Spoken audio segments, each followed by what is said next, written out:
এজন্য বারবার একটা কথা বলি, আওয়ামী লীগের প্রতিষ্ঠার জন্য আজকে হাসিনা এবং আওয়ামী লীগের উচিত ছিল যে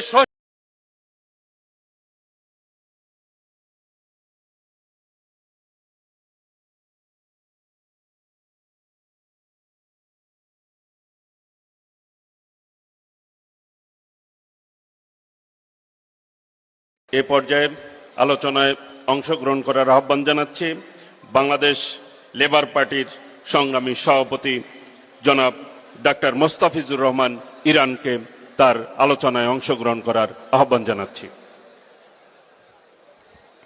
বাংলাদেশ জাতীয়তাবাদী দল বিএনপি আয়োজিত 7ই নভেম্বরের 50 বছর পূর্তি উপলক্ষে আজকের এই আলোচনা সভার সম্মানিত সভাপতি, বিএনপির সংগ্রামী মহাসচিব, মজলুম জননেতা মির্জা ফখরুল ইসলাম আলমগীর, আমাদের মাঝে উপস্থিত আছেন আজকের এই অনুষ্ঠানের সম্মানিত প্রধান অতিথি দেশনায়ক তারেক রহমান, জাতীয় নেতৃবৃন্দ, সুধীমণ্ডলী, সাংবাদিক বন্ধুরা, আসসালামু আলাইকুম ওয়া রাহমাতুল্লাহ।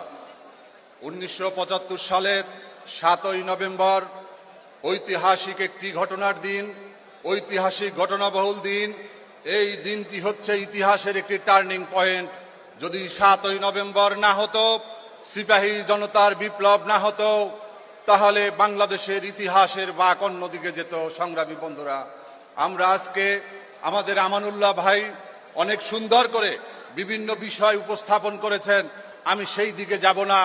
আমি শুধু বলতে চাই, যদি 7ই নভেম্বর না হতো, যদি শহীদ রাষ্ট্রপতি জিয়াউর রহমান ঐতিহাসিক ভূমিকা না নিত, তাহলে আজকে আমাদেরকে এখনো সেই বাকশালের একজন সদস্য হয়ে আমাদের থাকতে হতো।